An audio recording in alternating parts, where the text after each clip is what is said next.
Hello everyone, मैं अमित आज आपके लिए जनरल का अगला वीडियो लेके आया हूँ।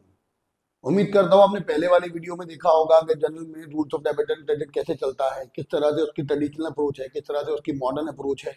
आज हम जो ये चैप्टर करेंगे, ये पूरा चैप्टर हम ट्रेडिशनल अप्रोच से ही करेंगे।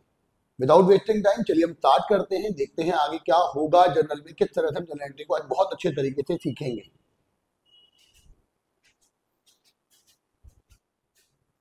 जर्नल की शुरुआत हम ट्रेडिशनल अप्रोच से ही करेंगे और ध्यान से देखिएगा क्या होगा यहाँ पर।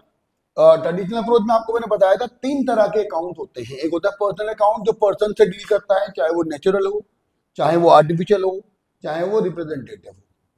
दूसरी बात रियल अकाउंट, ये असेट से डील करता है। और जो नॉमिनल अकाउंट होता है वो सारे खर्चे और नुकसान और इनकम और गेन से डील करता है। इसका रूलिंग मैंने आपको पिछली क्लास में बताई भी थी, इससे पहले ही बता चुका हूं। पर्सनल अकाउंट का रूल होता है debit the receiver credit the giver, मतलब जो पाने वाला है उसको डेबिट करो और जो देने वाला है उसको क्रेडिट करो। जो रियल अकाउंट का रूल है वो है debit what comes in credit what goes out, जो आए उसको डेबिट करो और जो जाए उसको क्रेडिट करो। तीसरी बात नॉमिनल अकाउंट, नॉमिनल अकाउंट का जो रूल है वो है सारे खर्चे और नुकसान को डेबिट करो और सारी इनकम्स और गेन्स को क्रेडिट करो। देखिए ये रूल्स रिकैप था हमारा, मतलब रूल्स को हमने रिकैप किया, दोबारा देखा है। अब हम एक बार जर्नल का फॉर्मेट भी देख लेते हैं। देखिए फॉर्मेट की अगर हम बात करते हैं तो हमें पता था कि जर्नल जो है वो दो लैटिन टर्म से मिलकर बना है। एक का नाम है जर और दूसरे का नाम है नल। आपको ध्यान हो मैंने कहा था कुछ लैटिन टर्म्स होते हैं, क्योंकि अकाउंट की जो बुक है वो ओरिजिनली लैटिन टर्म में ही है, लैटिन लैंग्वेज में ही है। तो लैटिन टर्म जर और नल। जर का मतलब एवरीडे, नल का मतलब रिकॉर्ड। तो day to day record, day to day record मतलब क्रोनोलॉजिकल रिकॉर्ड। ये क्रोनोलॉजिकल रिकॉर्ड जो होते हैं प्रॉपर डेट के हिसाब से लिखे जाते हैं, इसलिए पहला कॉलम डेट का होता है, जिसमें हम ईयर और मंथ ऐसे डिस्क्राइब कर सकते हैं। मैं आपको बताऊं, आप ऐसा कर सकते हैं कि जो ईयर और मंथ को आप प्रॉपर तरीके से एक्सप्लेन करें तो क्या होगा। देखिए यहां पर हम लिखेंगे पहले, जैसे मान लीजिए मंथ पहले लिखेंगे, ईयर लिखा हमने 2024, मंथ है सितंबर, मान लीजिए तारीख है 14, ऐसे लिखेंगे। फिर अब यहाँ पर दूसरा जो कॉलम होता है पर्टिकुलर का होता है। पर्टिकुलर में हम लोग एंट्री को पास करते हैं और ध्यान रखना कोई भी ट्रांजेक्शन रिकॉर्डिंग के पर्पज से एंट्री कहलाता है। तो एंट्री में दो पार्ट होंगे, एक डेबिट एक क्रेडिट। डेबिट को तो हम लोग देखो डेबिट के नाम से शो करेंगे, लेकिन क्रेडिट को हम लोग यहाँ पे टू से शो करते हैं। रूल्स के अकॉर्डिंग डेबिट क्रेडिट करेंगे यहाँ पर हम। अगली बात, जो ट्रांजेक्शन का जो शॉर्ट डिस्क्रिप्शन होगा उसको हम बोलते हैं narration, short explanation of transaction narration कहलाता है। नरेशन नहीं लिखते हैं बहुत से लोग, आपको लिखना है, नहीं तो मार्क्स भी कटेंगे और अकाउंट इनकम्प्लीट माना जाएगा, क्योंकि यहाँ पर आपको जानकारी नहीं मिल पा रही है किस चीज के बारे में एंट्री की गई अगर आपने नरेशन नहीं की तो। फिर अगला कॉलम होता है एल एफ का। एल एफ मतलब लेजर फोलियो, मतलब ये वाला ट्रांजेक्शन लेजर के किस पेज पर मिलेगा। फोलियो का मतलब होता है पेज नंबर। अगली बात, जो डेबिट वाला अमाउंट है वो डेबिट में लिखेंगे और क्रेडिट वाला अमाउंट क्रेडिट में लिखेंगे रेस्पेक्टिवली। इसमें एक बात ध्यान रखिएगा, आप अमाउंट डेबिट अमाउंट क्रेडिट की जगह पे रुपीज का सिंबल बना के डेबिट क्रेडिट भी लिख सकते हैं, दोनों ही तरीके सही होते हैं। ठीक है, तो ये तो हमने जानकारी ली केवल रूल्स की। अब इसके बेस पर हम एंट्रीज कैसे पास करेंगे। ठीक है, फॉर्मेट मैंने आपको बता ही दिया, इसलिए बस रखना है, प्रॉपर तरीके से हम लोग कवर करेंगे। देखते हैं जरा। तो पहले हम देखते हैं rules regarding starting of business, entries regarding starting of business कैसे देखेंगे। देखिए जरा, जैसे लिखा है मनन स्टार्टेड बिजनेस विद कैश, मनन ने कैश लगाकर बिजनेस स्टार्ट किया है। देखिए अगर आप कैश लगा के बिजनेस स्टार्ट करते हो तो बिजनेस में कैश आता है, तो डेबिट व्हाट कम्स इन, तो कैश अकाउंट डेबिट। और देखिए यहाँ पर मनन जो है एक प्रोप्राइटर है, ओनर है, और ओनर ने पैसा लगाया है। ओनर एक मालिक है, मालिक मतलब पर्सन, पर्सन सारे किस में आते हैं पर्सनल अकाउंट में। तो रूल होता है क्रेडिट द गिवर, तो टू मनन्स कैपिटल अकाउंट भी लिख सकते हो आप, और मालिक का जो रिप्रेजेंटेटिव अकाउंट होता है वो कैपिटल डायरेक्टली भी आप बिना नाम के भी लिख सकते हो। तो इसका नरेशन आप लोग लिख लेना, मैं केवल आपको एंट्री बता दे रहा हूँ। नरेशन जो होगा मैंने आपको बताया था बीइंग लगा के या फॉर लगा के या कुछ भी ना लगाए तो भी स्टेटमेंट ये पूरा लिख दीजिएगा कि मुझे समझ में आ रहा तो मनन स्टार्टेड बिजनेस विद कैश ऐसे करके लिख सकते हो। कितना रुपया था देखो, डेबिट में 5 लाख रुपए और क्रेडिट में भी 5 लाख रुपए। इस तरह से हम पहली एंट्री बिजनेस स्टार्ट करने की कवर करते हैं। अब ऐसा भी तो हो सकता है कि हमने किसी का चलता चलाता बिजनेस परचेज कर लिया हो, मतलब हमने किसी का बिजनेस एक्वायर किया है, परचेज किया है, तो बिजनेस को एक्वायर करने का मतलब होता है उसकी सारी असेट्स और उसकी सारी लायबिलिटी वो हमने टेक ओवर कर ली है। इस एंट्री को हम दो तरीके से कर सकते हैं। असेट लायबिलिटी का सेटलमेंट इकट्ठा कर ले, उसको बोलते हैं नेट असेट, या बिजनेस परचेज के नाम से। तो देखिए कैसे एंट्री बनेगी, जैसे लिखा है मनन परचेज बिजनेस। मनन ने एक काम किया तो हम क्या करेंगे, हम कर सकते हैं बिजनेस परचेज अकाउंट डेबिट,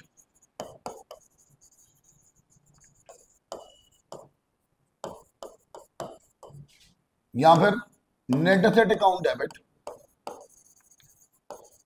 यहां पर हम लोग बिजनेस को एक असेट की तरह ट्रीट करते हैं फिर, और हमारे पास असेट आ रही है और कैश जा रहा है, इस पॉइंट ऑफ व्यू से हम उसको दिखाएंगे। तो देखिए कितने का था, ये भी 5 लाख का ही था। तो ऑब्वियस बात है दोनों में से कोई एक ही केस होगा, दोनों केस एक साथ तो होंगे नहीं। तीसरी बात, मनन स्टार्टेड बैलेंस बिजनेस विद। अब देखिए कुछ बैलेंसेस के साथ कभी कभी बिजनेस स्टार्ट किया जाता है। ये जो बैलेंसेस वाली एंट्री होती है इसको बोलते हैं हम लोग ओपनिंग एंट्री। क्या बोलते हैं, opening entry.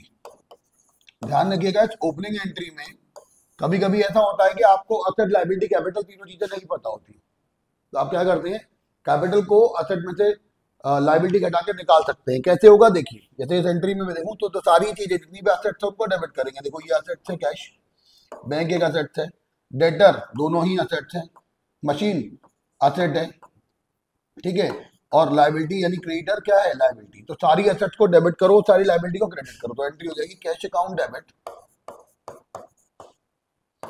Bank account debit,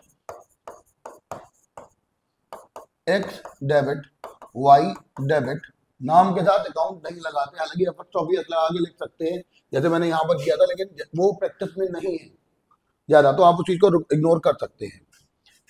machinery account debit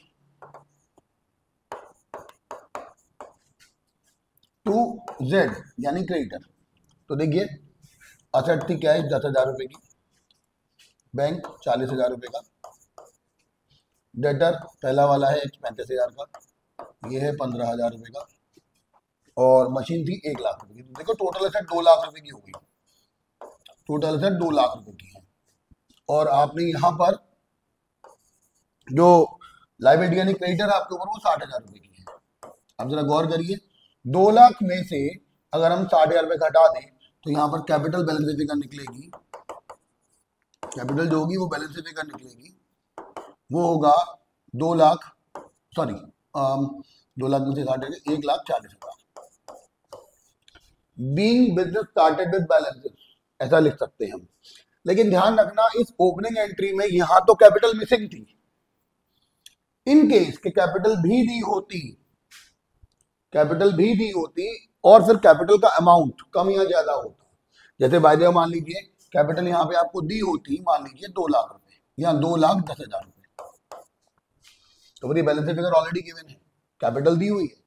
तो यहां पर देखिए डेबिट साइड का टोटल है 2 लाख और क्रेडिट साइड का टोटल 2,70,000, तो इसका मतलब यहाँ पे डेबिट में कमी निकलेगी। और ध्यान रखना अगर ओपनिंग एंट्री में डेबिट शॉर्ट है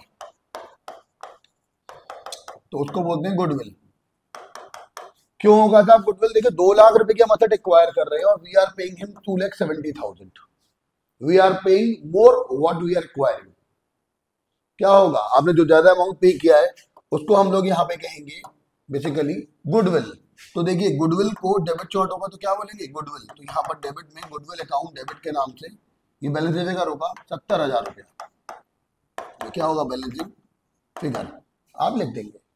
और इन केस अगर डेबिट की बजाय क्रेडिट शॉर्ट है तो वो आपका एक लॉन्ग टर्म कैपिटल प्रॉफिट होता है, और सारे long term capital profit capital reserve में ट्रांसफर हो जाते हैं। तो कैपिटल रिजर्व एक लॉन्ग टर्म कैपिटल प्रॉफिट का रिजर्व होता है, आगे डिटेल में इसके बारे में पढ़ेंगे। तो देखिए अगर बाय द वे ऐसा होता तो क्या होता, तो हम क्या करते, तो देखिए इस तरह से जो ऐसा केस होगा कि यहाँ पर डेबिट शॉर्ट नहीं है क्रेडिट शॉर्ट है, बताता हूँ कैसे।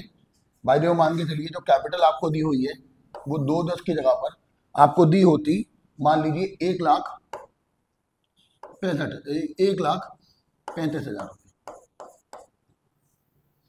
तो क्या होता देखिए अगर ऐसा केस होगा तो हम क्या करेंगे, उस चीज को ध्यान से समझिएगा। कैपिटल हमको 135 पता, तो असेट्स हम एक्वायर कर रहे हैं 2 लाख रुपए की और लायबिलिटी हम लोग पे कर रहे हैं 195 की, तो 5000 का प्रॉफिट हो गया। और ये जो प्रॉफिट है लंबे समय में एक बार होगा, बार बार नहीं होगा। तो ऐसे केस में जो जो फायदा होगा ये लॉन्ग टर्म प्रॉफिट है, और उसको हम लोग कैपिटल रिजर्व में ट्रांसफर करेंगे। Long term profit capital profit होता है, और सारे कैपिटल प्रॉफिट को हम लोग कैपिटल रिजर्व में ट्रांसफर कर देते हैं। तो यहां पर आएगा कैपिटल रिजर्व अकाउंट। और ध्यान रखिएगा ये भी क्या होगा, बैलेंसिंग फिगर 5000 का। ध्यान रखिएगा कि अगर बाय द वे असेट पता है, लायबिलिटी पता है, लेकिन कैपिटल नहीं पता, तो असेट माइनस लायबिलिटी करके कैपिटल निकालेंगे, जैसे हमने इसके ओरिजिनल फॉर्म में निकाला था। फिर अगर bye the way asset liability capital तीनों चीजें गिवन है और वहां पर डेबिट शॉर्ट है, डेबिट में कमी आ रही है, तो वो गुडविल कहलाएगी, क्योंकि हम ज्यादा अमाउंट पे कर रहे हैं लायबिलिटीज के रिगार्डिंग। और अगर बाय द वे मान लीजिए क्रेडिट में कमी आ रही है, जैसे देखिए मान लीजिए कैपिटल आपको 135 दी होती तो बैलेंस निकला था 5000, तो ये लॉन्ग टर्म कैपिटल प्रॉफिट है। और सारे long term capital profit capital nature के होते हैं, और सारे कैपिटल नेचर के प्रॉफिट कैपिटल रिजर्व में ट्रांसफर हो जाते हैं। तो उम्मीद करता हूं कि ये जो एंट्री है आपको बिजनेस स्टार्ट के रिगार्डिंग आपको पूरी समझ में आ गई होगी। ठीक है, इसके बाद जो अगली एंट्रीज होती हैं वो होती है एंट्री रिलेटेड टू असेट्स। अब आप असेट को परचेज करेंगे, असेट परचेज करेंगे तो ऑब्वियस बात है या तो नगद परचेज करेंगे या उधार परचेज करेंगे। तो डील कैसे होगा, देखिए जैसे लिखा हो बिल्डिंग परचेज और बिल्डिंग परचेज फॉर कैश। इसका मतलब क्या है, बिल्डिंग आएगी और कैश जाएगा। बिजनेस के पॉइंट ऑफ व्यू से देखो, बिजनेस में असेट आएगी यानी बिल्डिंग आएगी यहां पर, और कैश एक असेट कैश जाएगा, तो दोनों ही एसेट्स हैं। तो रूल्स क्या लगा, रियल अकाउंट का debit what comes in credit what goes out, तो एंट्री होगी building account debit, building account debit to cash account. अगर बिल्डिंग परचेज की जगह बिल्डिंग परचेज फॉर कैश लिखा होता तो भी यही एंट्री होती है, क्योंकि अगर यहाँ बिल्डिंग परचेज लिखा और कैश नहीं लिखा तो वो कैश में ही माना जाएगा, पार्टी का नाम तो लिखा नहीं है। अब लिखा होता बिल्डिंग सोल्ड या बिल्डिंग सोल्ड फॉर कैश, तो देखिए बिल्डिंग जब बेचेंगे तो कैश आएगा, तो कैश अकाउंट डेबिट और टू बिल्डिंग अकाउंट, क्योंकि बिल्डिंग जाएगी इसलिए बिल्डिंग को क्रेडिट करेंगे। कितने रुपए का था, देखिए 50,000 रुपए का। ऊपर भी अमाउंट रह गया है 3 लाख रुपीज, हम लिख देते हैं। देखिए अमाउंट को आप लोग प्रॉपर तरीके से लिखते जाएंगे तो कोई दिक्कत नहीं आएगी। अब लिखा है प्लांट परचेज फ्रॉम दीपू, देखिए कैश नहीं लिखा है, पार्टी का नाम लिखा हुआ है क्या नहीं। अच्छा, यहाँ प्लांट परचेज फ्रॉम दीपू, तो प्लांट आएगा, और देखिए हमने कैश पेमेंट नहीं किया है, दीपू से परचेज किया, तो दीपू हमारा कौन हो गया, दीपू था गिवर, जो कि हमारा बन जाएगा क्रेडिटर, इसलिए उसको क्या करेंगे हम लोग, क्रेडिट। तो टू दीपू कितना रुपया आएगा, देखिए 1 लाख रुपीज। अब अगली बात फर्नीचर टू टिंकू, फर्नीचर बेचा है टिंकू को, तो ऐसे केस में क्या होगा, देखो टिंकू को फर्नीचर बेचा है तो फर्नीचर गया है, और टिंकू रिसीवर है तो डेबिट रिसीवर, और क्रेडिट व्हाट गोज आउट।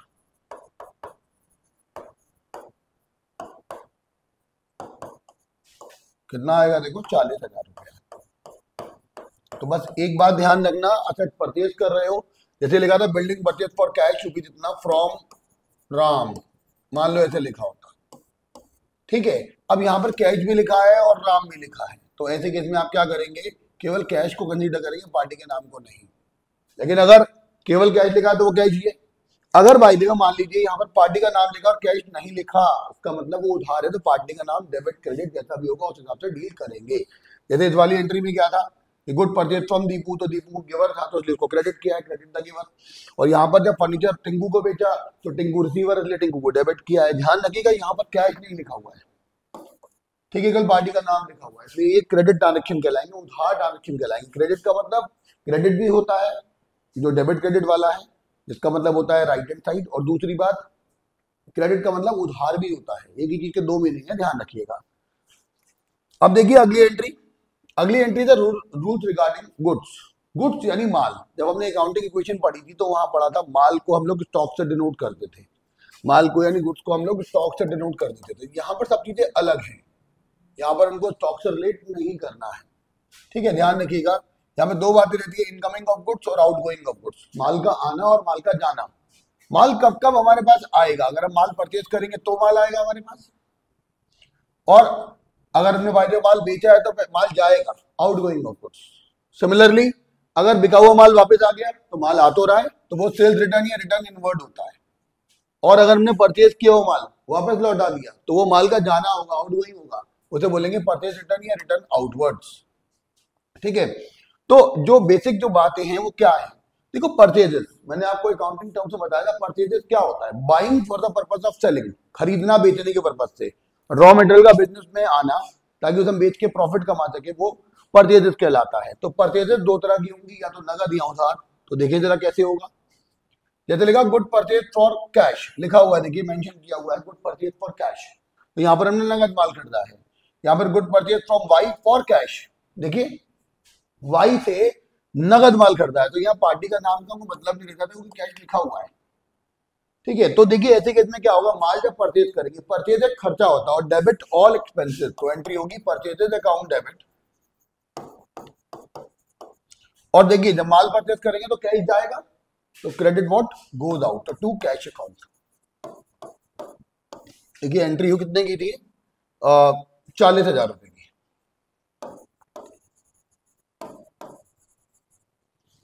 ठीक है, अच्छा एक और बात, जैसे लिखा होता गुड परचेज फ्रॉम पी, अब देखिए यहाँ कैश नहीं लिखा हुआ है, तो ये उधार लेन देन होगा, तो परचेज खर्चा है, परचेज अकाउंट डेबिट। पी माल का गिवर है, इसलिए पी को क्रेडिट करेंगे, क्रेडिट द गिवर। कितने का था ये भी 40,000 रुपए का था। अब एक मेन बात और, ये कैपिटल से रिगार्डिंग है, private goods introduced into business.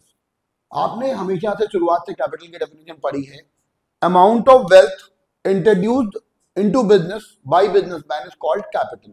देखिए बिजनेस ने अपना प्राइवेट गुड्स, बिजनेसमैन ने अपना प्राइवेट गुड बिजनेस में लगा दिया है, मतलब माल तो आ रहा है, तो परचेज तो हमने किया है, तो परचेजेस अकाउंट डेबिट, लेकिन किसने लगाया है, मालिक, माल किसने लगाया है, मालिक ने, तो मालिक के अकाउंट को हम लोग कैपिटल से डिनोट करते हैं, एंट्री हो जाएगी purchase account debit to capital account. कितने का माल था भाई, 5,000। तो देखिए कैपिटल के रिगार्डिंग एक और एंट्री निकल के आती है कि अगर कोई बिजनेस का मालिक अपनी पर्सनल वेल्थ का कोई माल बिजनेस में लगा दे तो वो भी कैपिटल के नाम से डिनोट होगा, लेकिन बिजनेस में क्योंकि माल आ रहा है, माल का आना ये रिटर्न तो है नहीं, तो माल का आना क्या कहलाएगा, फिर यहाँ पर परचेज डेबिट होते हैं, जिसको डेबिट किया है। अब जो अगली बात है वो है सेल्स के रिगार्डिंग, मतलब माल का बिकना। देखिए किसी कंसिडरेशन के लिए अपने माल की ओनरशिप और पोजीशन, ओनरशिप मतलब मालिकाना हक, और पोजीशन मतलब उस चीज को यूज करने का अधिकार, अगर आप सामने वाली पार्टी को दे देते हैं कुछ कंसिडरेशन के बदले तो उसे हम सेल्स कहते हैं। सेल्स, अब देखिए जैसे लिखा हो गुड सोल्ड फॉर कैश, तो ये कैश सेल्स है, कैश सेल्स मतलब गुड सोल्ड फॉर कैश। यहाँ पर good sold to Aditi for cash, तो यहाँ पर देखिए कैश लिखा हुआ है तो पार्टी के नाम से कोई मतलब नहीं है, तो इन दोनों ही केसेस में एक ही एंट्री बनेगी। जब हम माल बेचेंगे तो इनकम जनरेट होती है, इसलिए इनकम सारी क्रेडिट होगी, सेल्स क्रेडिट होगा, और माल बेचेंगे नगद तो कैश आएगा, तो कैश को डेबिट करेंगे, तो एंट्री होगी कैश अकाउंट डेबिट, सॉरी हाँ कैश अकाउंट डेबिट, और इनकम है तो टू सेल्स अकाउंट। कितना रुपया देखिए, 20,000 रुपया।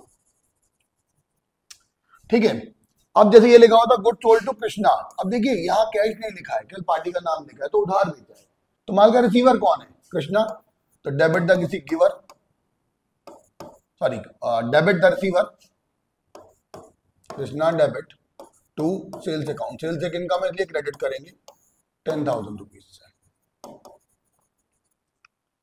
अगली बात देखिए, जैसे लिखा हो good sold, goods of ₹50,000 sold to Puneet, out of 30,000 has been received. इसका मतलब ये हमने 50,000 का टोटल माल बेचा है, तो सेल्स तो हो गई भाई हमारी 50,000 रुपए की।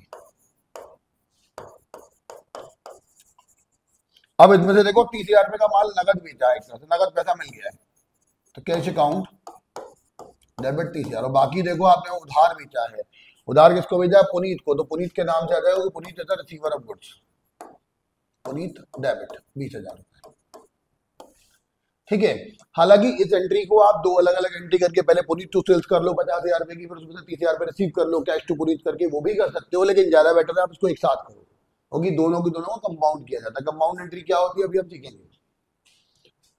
आगे है पर्सनल गुड्स सोल्ड, आपने अपना प्राइवेट गुड्स बेचा है 9,000 रुपए में, और ये अमाउंट बिजनेस में इंट्रोड्यूस कर दिया है एज अ कैपिटल, तो क्या होगा, ऑब्वियस बात है कैश आएगा, और प्राइवेट गुड बेचे हैं तो अपना पर्सनल माल बेचा है, तो पर्सनल माल को बेचना सेल नहीं होता है। आपने जो पर्सनल माल बेचा वो पैसा बिजनेस में लगा दिया, इसका मतलब बिजनेस में कैपिटल लगाई है, तो एंट्री होगी cash account debit to capital account. ठीक है, तो कितना रुपया होगा, देखिए 9,000 रुपीज। इसको रिकॉर्ड करेंगे। देखिए इसके बाद जो अगली एंट्री है वो है रिटर्न्स की। भाई ऑब्वियस बात है, इनकमिंग आउटगोइंग दोनों की बात कर रहा हूं मैं। तो देखिए परचेजेस से इनकमिंग ऑफ गुड्स हुआ था, है ना, यहाँ पर सेल्स से आउटगोइंग ऑफ गुड्स हुआ। अब रिटर्न की बात करते हैं हम लोग। तो रिटर्न का मतलब बेसिक है क्या, देखिए ऐसा कोई माल जो वापस आया या गया उसको हम रिटर्न कहते हैं। इसको हिंदी में बोलते हैं वापसी। क्या बोलते हैं, वापसी। तो ध्यान रखिएगा, जो वापसी की बात आप कर रहे हो, रिटर्न की बात जो कर रहे हो, ये कब कब हो सकता है। पहली बात, goods not according to sample. भाई माल दिखाया कुछ और, डिस्क्रिप्शन कुछ और दिया, माल कुछ और भेज दिया, तो ऐसे केस में क्या होगा, वो माल सामने वाली पार्टी वापस कर देगी। अगर आपको ऐसा मिला तो आप वापस कर दोगे। रॉन्ग बिलिंग, बिल प्रॉपर नहीं बना के भेजा, कुछ गड़बड़ कर दी बिल में, वो माल में लीकेज है, ब्रेकेज है, या कोई और मान लो माल है, आपने क्वालिटी ए क्वालिटी का मंगवाया था, बी क्वालिटी का भेज दिया, तो वो सब माल रिटर्न हो जाते हैं। तो जो परचेजेज है वो रिटर्न जो है वो दो टाइप की होती है। एक होती है परचेज रिटर्न, यानी परचेज किया हुआ माल वापस कर देना। दूसरा होता है सेल्स रिटर्न, यानी सेल बिका हुआ माल वापस आ जाए, उसको बोलते हैं सेल्स रिटर्न। अब जो अगला कंसेप्ट है वो परचेज रिटर्न और सेल्स रिटर्न को समझने का है। परचेज रिटर्न को हम लोग रिटर्न आउटवर्ड्स भी बोलते हैं, क्योंकि माल हमारे यहाँ से जाता है, सामने वाली पार्टी का हमारे यहाँ से आउट हो रहा है, माल जा रहा है, तो ऐसे केस में उसको हम लोग रिटर्न आउटवर्ड कहेंगे। अब भाई का सबूत क्या है, जैसे अगर माल परचेज करते हैं नगद तो वहां पे कैश मेमो होती है, उधार परचेज करते हैं तो बिल या इनवॉइस होता है। अब ऐसे रिटर्न का भी तो कोई ना कोई सबूत होता होगा, उस सबूत को बोलते हैं हम लोग डेबिट नोट। ध्यान रखिएगा, जैसे क्या लिखा हुआ है, आपको मैं रिटर्न को परचेज के थ्रू ही समझाऊंगा। जैसे लिखा है गुड परचेज फ्रॉम XYZ, तो आपने इसकी एंट्री करी है purchases account debit to XYZ, कितने रुपए का, 20,000 रुपए का। अब मान लीजिए इसमें से कुछ माल सैंपल के अकॉर्डिंग नहीं है, टूट फूट है, लीकेज है, ब्रेकेज है, आपने लौटा दिया, तो इस एंट्री को रिवर्स किया जाता है। देखा 10% of our goods return to XYZ को 10% माल लौटा दिया आपने, तो 20,000 का 10% कितना आएगा, 20,000 का 10% आएगा 2,000 रुपए। तो इसकी एंट्री को रिवर्स कैसे किया जाएगा, जरा ध्यान से देखिएगा। इस एंट्री को रिवर्स कर देंगे XYZ डेबिट टू परचेजेस, क्योंकि रिटर्न है इसलिए इसके साथ रिटर्न और लगा देंगे। ठीक है, कितने का माल आ जाएगा, 2,000 रुपए का। ये वो माल है जो सैंपल के अकॉर्डिंग था, टूट था, लीकेज था, ब्रेकेज था, आपने लौटा दिया। अब बात करते हैं सेल्स रिटर्न की। सेल्स रिटर्न को हम लोग रिटर्न इनवर्ड्स भी बोलते हैं। ध्यान रखिए, रिटर्न इनवर्ड की जब आप लोग बात करते हैं तो यहाँ पर इसका डॉक्यूमेंट्री एविडेंस जो होता है वो क्रेडिट नोट होता है। ठीक है, इसकी जो एंट्री है वो कैसे डील की जाएगी, जरा ध्यान से देखिए। यहाँ पर हम लोग क्या कहेंगे, जैसे लिखा है goods of ₹15,000 sold to ABC, क्योंकि पहले से इसकी एंट्री बता रहा हूँ, उससे फिर रिटर्न की एंट्री बता रहा हूँ। आपने ABC को माल बेचा तो एंट्री क्या हो जाएगी, ABC debit to sales account, कितना रुपया, 15,000 रुपया।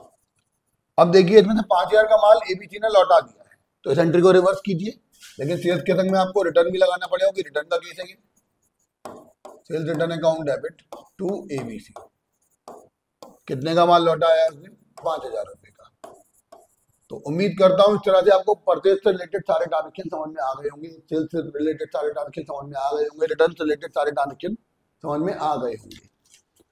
अब हम जो अगली बात कर रहे हैं वो कर रहे हैं एक्सपेंसेस और इनकम्स के रिगार्डिंग। कोई भी खर्चा या एक्सपेंस या इनकम आपको कैसे डील करनी है, जैसे लिखा होता है सैलरी पेड या सैलरी पेड टू। अब देखो पेड का मतलब होता है इन कैश, तो यहाँ पर पार्टी के नाम से मतलब नहीं होता। सैलरी पेड, देखिए सैलरी एक खर्चा है, इसलिए सैलरी को क्या करेंगे हम लोग, डेबिट, सैलरी अकाउंट डेबिट, और कैश जा रहा है तो टू कैश अकाउंट, 5,000 रुपए। आपने सैलरी किसको पे की इससे मतलब नहीं है, ए को, बी को, सी को, डी को, चिंकू, मिंकू, रिंकू, पिंकू, किसी को भी दे दो, कोई दिक्कत नहीं है। आपको अगर पेड लिखा है तो उसका मतलब इन कैश है, तो पार्टी से मतलब नहीं है। ठीक है, इसी तरह से कोई और खर्चा भी हो सकता है, जैसे बाय मान लो सैलरी की जगह पे रेंट होगा तो rent account debit to cash account, wages होता मजदूरी तो wages account debit to cash account, commission होता तो commission account debit to cash account, brokerage यानी दलाली होती तो brokerage account debit to cash account, interest पे किया होता तो interest account debit to cash account. ऐसा कुछ भी खर्चा दिया हो उस खर्चे को हम लोग डेबिट करेंगे और कैश को credit, just because it is paying in cash, क्योंकि पेड कर रहे हो तो इन कैश है वो। ऐसे ही देखिए इनकम्स की बात करते हैं। इनकम जैसे लिखा हो रेंट रिसीव्ड, या फिर रेंट रिसीव्ड फ्रॉम प्रेम, जब रिसीव्ड का मतलब है तो ये इन कैश है, ठीक है ना। यहाँ नाम से मतलब आपको नहीं होगा, ध्यान रखिएगा यहाँ पर नाम से मतलब आपको नहीं होगा। तो क्या होगा, जब रेंट रिसीव हो रहा है तो इनकम मिल रही है आपको, तो कैश आएगा, कैश अकाउंट डेबिट, और रेंट एक इनकम है तो रेंट अकाउंट। कितना रुपया, 10,000 रुपया।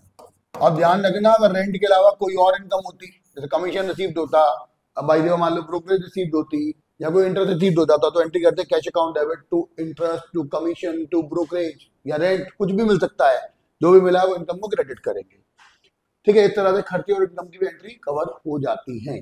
अब अगली बात जो आती है वो क्या है,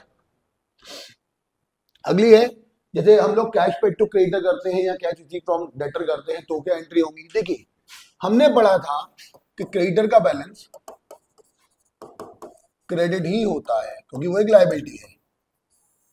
जब क्रेडिटर का बैलेंस क्रेडिट होगा उसे हम पे करेंगे। देखिए जैसे बाय द वे मान लीजिए बिजनेस में, हमारे बिजनेस में मिस्टर एक्स मान लीजिए क्रेडिटर है, हमने इनको पेमेंट किया है, इसका मतलब हमने इनको कैश दिया है। Who is the receiver, mister x, यानी क्रेडिटर का नाम डेबिट करेंगे, यहाँ पे एक्स डेबिट, और कैश हमारे पास से देखिए जा रहा है, कैश जा रहा है तो क्रेडिट व्हाट गोज आउट, तो कैश अकाउंट। कितना रुपया है, मान लीजिए यहाँ पे 10,000 रुपये पेमेंट किया तो 10,000 रुपये लिख देंगे। सिमिलरली अगर कैश रिसीव फ्रॉम डेटर है, आपको बताओ डेटर जो होते हैं वो क्या है, असेट्स, सारी असेट्स क्या होती है, डेबिट। इनको वैसे भी समझो, बिजनेस में मान लो एक डेटर है मिस्टर पी, उसने पैसा दिया है, कैश हमारे पास आया है, तो हम क्या करेंगे, कैश आ रहा है तो कैश अकाउंट डेबिट, और देने वाला कौन है, मिस्टर पी, तो पी कितना हो जाएगा, यहाँ पर आप चाहो तो मिस्टर पी भी लिख सकते हो, यहाँ पर मैंने नाम ऐसे लिख दिया है बस। तो क्या रहेगा, देखिए यहाँ पर बाय द वे मान लो इनसे 20,000 रुपये मिले होते हैं, तो debit what comes in credit the giver, ठीक है। और यहाँ पर ऊपर क्या लगा था, debit the receiver credit what goes out. तो आपको प्रॉपर तरीके से ध्यान रखना पड़ेगा किस तरीके से होगा। अब जो अगली एंट्री है वह कंपाउंड एंट्री क्या होती है साहब, कंपाउंड को joint entry, mixed entry, composite entry या एडजॉइंट एंट्री भी बोला जाता है। तो ये क्या होती है, देखिए इसके समझना, दो एंट्री को तब मिला दिया जाए तो बेसिक एसेंशियल क्या है, दो बेसिक एसेंशियल होते हैं। पहली बात, वो ट्रांजेक्शन सेम डेट पर होना चाहिए, ध्यान रखिएगा उनकी डेट सेम होनी चाहिए, एक ही तारीख पर वो दोनों ट्रांजेक्शन। और दूसरी बात, at least one common account, at least one common account, उनमें एक अकाउंट कॉमन होना चाहिए, ध्यान रखिएगा। अगर अकाउंट कॉमन नहीं होगा तो उनको कंपाउंड नहीं कर सकते। फिर आप एंट्री समझते हैं, जैसे लिखा हो, दो तीन एंट्री बता दे रहा हूं, जैसे लिखा हो वेजेस पेड ₹5,000 और रेंट पेड ₹1,000।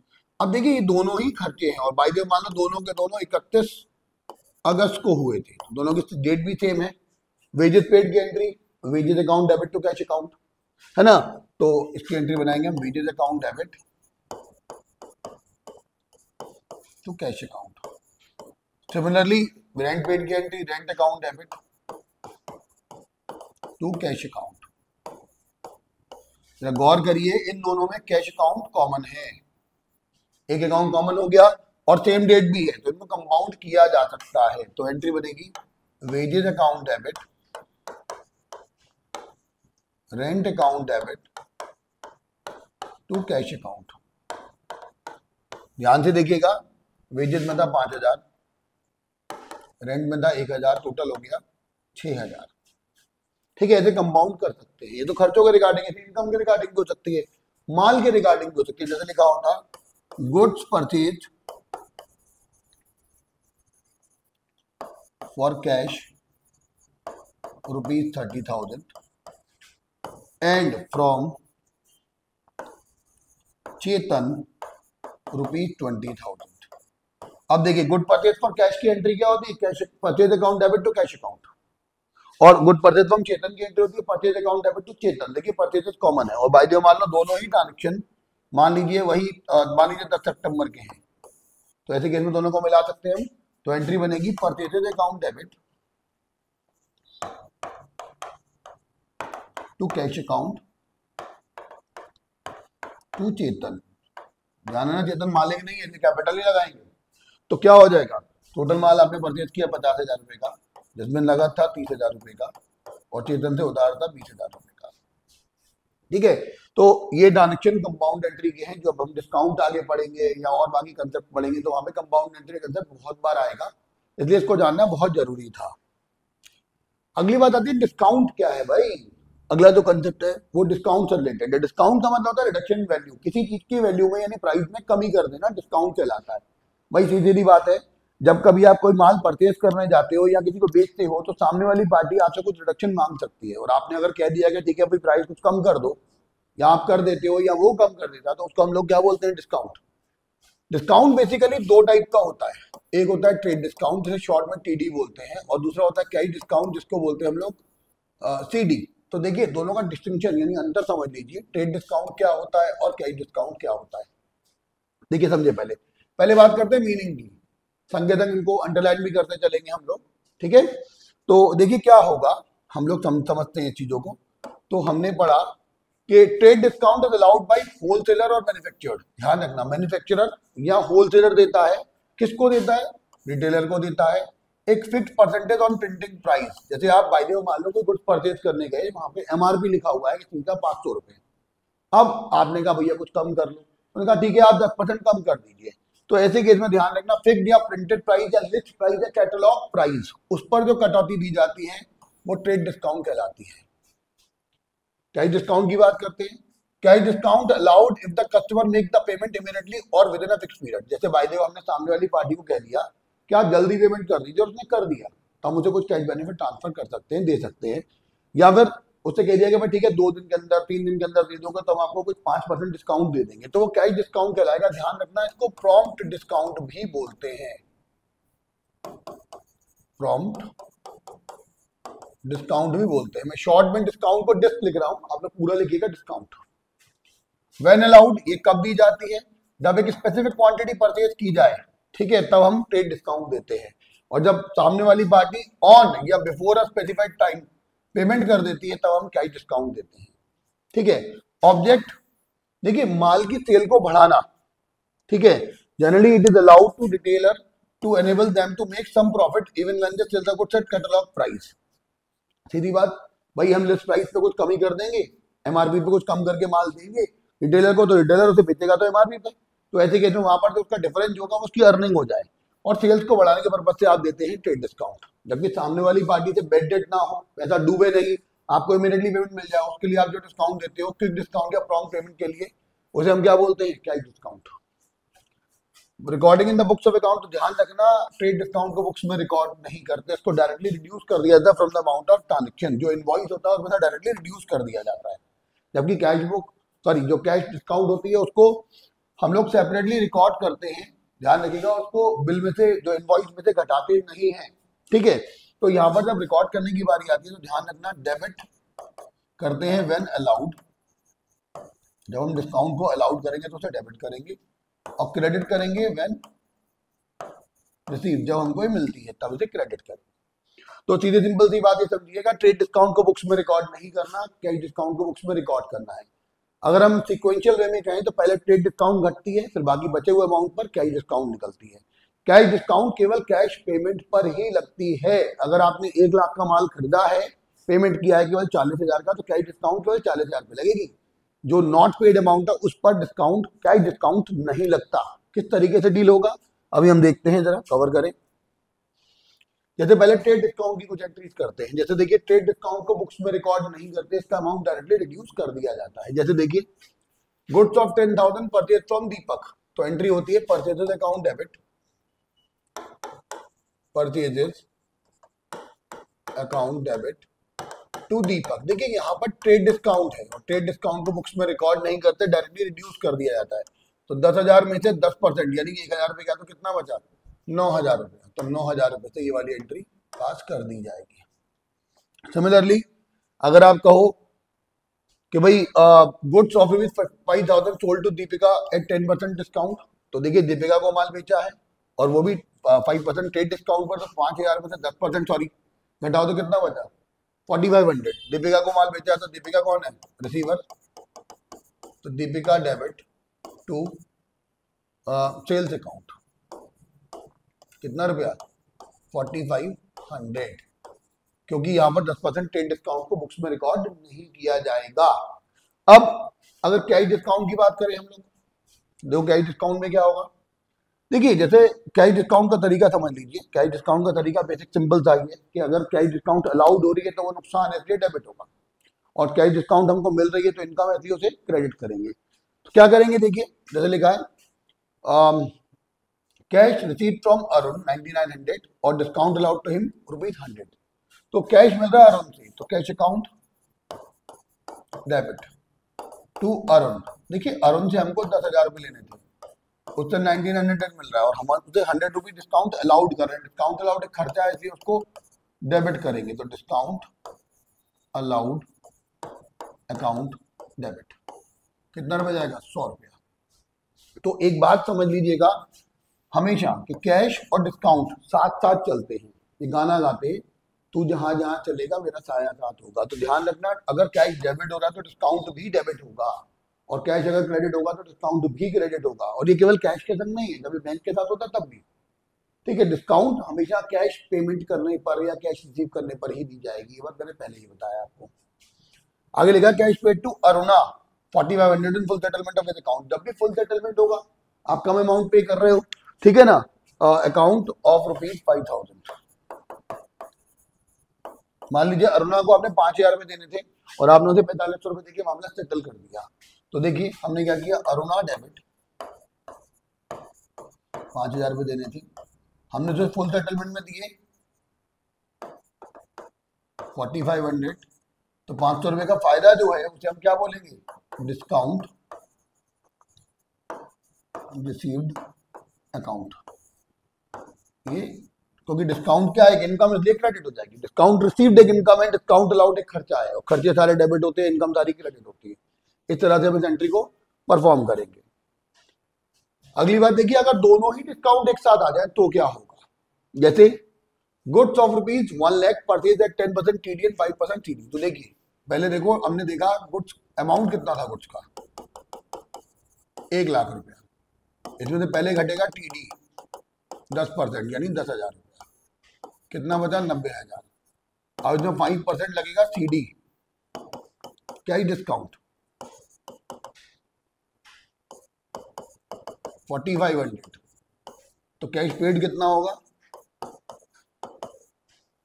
85,500। गौर करिएगा, ये होता है परचेजेस का अमाउंट ट्रेड डिस्काउंट घटाने के बाद। तो आप एंट्री करोगे purchases account debit to cash account to discount received account. देखिए हमने 90,000 का माल परचेज किया और 5% हमको कैश डिस्काउंट मिला। ट्रेड डिस्काउंट को डायरेक्टली रिड्यूस करके दिखाया हमने। 5% का डिस्काउंट मिला तो कितना मिला? 4,500। तो हमने पेड कितना किया उसको? 85,500। देखिए यहाँ पर दोनों डिस्काउंट एक साथ लग गई हैं। अगली बात, आपने 50,000 रुपए का माल बेचा है, कितने रुपए में? 20% टीडी एंड 10% सीडी। तो देखिए 50,000 का माल था, पहले 20% 10,000 रुपए टीडी घटाओ ट्रेड डिस्काउंट, तो बाकी कितना बचा? 40,000। तो हमारी सेल्स तो हो गई भाई 40,000 रुपए की।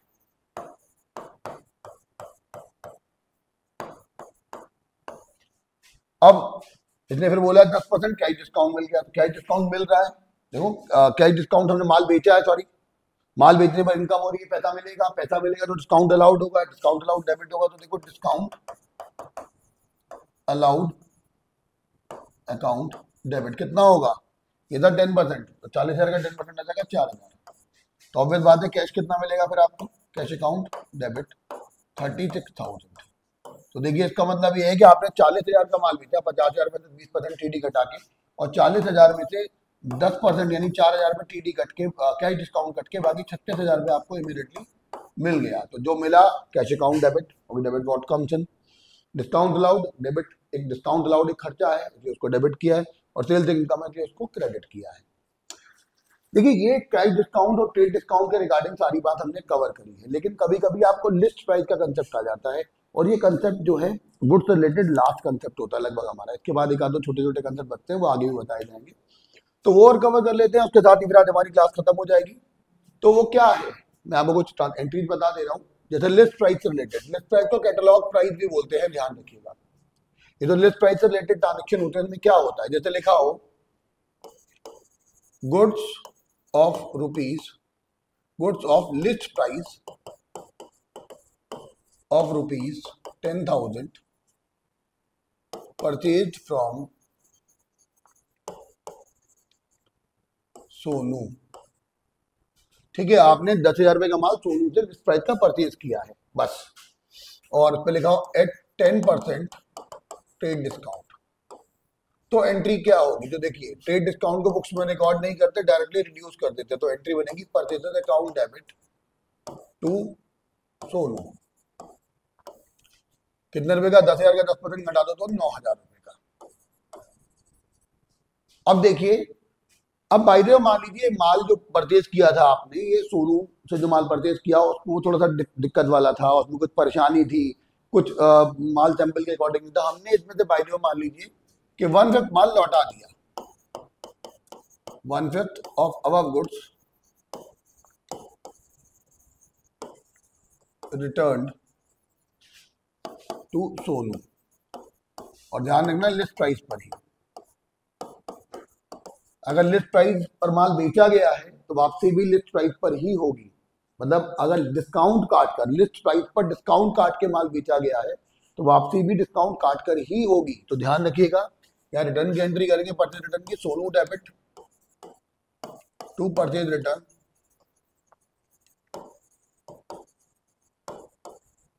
अकाउंट। कितने का माल आएगा, 99,000 का 1/5 हो जाएगा 1800।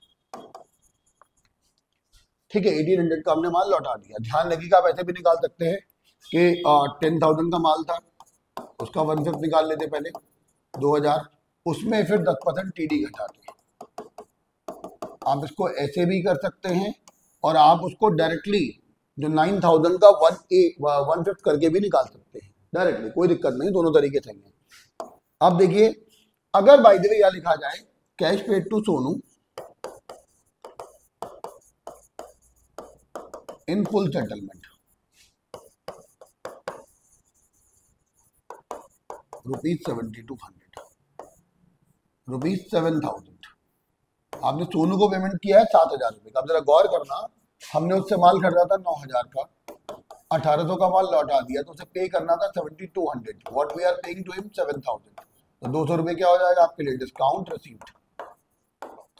तो देखिए यहाँ पर पैसा आप दे रहे सोनू को, तो सोनू रिसीवर होगा, Sonu debit 7,200, what we are paying to him cash account 7,000, और 200 रुपए यहाँ पर जो हमें डिस्काउंट मिला है वो एक इनकम है, क्रेडिट होगा डिस्काउंट रिसीव्ड के नाम से। तो इस तरह से आज मैंने आपको बहुत सारी ट्रांजेक्शन सिखाए हैं। बेसिक टारगेट यही रहा है कि आप जनरल के गो थ्रू हो जाए। ठीक है, उम्मीद करता हूँ अगली कुछ क्लासेस में चैप्टर बहुत अच्छे तरीके से आप लोग कवर कर लेंगे, इसी उम्मीद के साथ कि आपको पहली वीडियो भी देखा होगा आपने, और ये वाला करंट वीडियो भी बहुत अच्छे तरीके से देखेंगे। जो भी डाउट आएंगे उन्हें आप कमेंट सेक्शन में जरूर लिख के पूछेंगे, और जो भी जानकारी है उसको बहुत ढंग से कवर करेंगे। एक बात और, आई जस्ट वांट कि अगर कोई चीजें रहती हैं जैसे आप स्क्रीनशॉट नहीं ले पाते हो, तो उसके लिए मैं क्लास के लास्ट में आपको मौका दिया करूं ताकि आप उस चीज को नोट कर लें। तो देखिए मैं आपको बता दे रहा हूँ, मौका दे रहा हूँ कि आप स्क्रीनशॉट ले लीजिए सभी चीजों का। देखिए जैसे पहला जो पेपर था वो यही है, पहला पेज, अब स्क्रीनशॉट ले लीजिए। अब दूसरा देखिए, दूसरे का भी स्क्रीनशॉट ले लीजिए। तीसरा,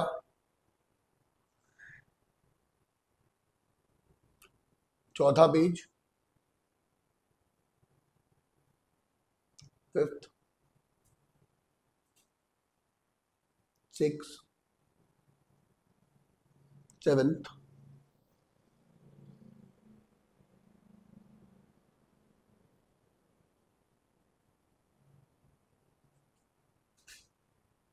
8th, 9th, 10th, 11th, 12th,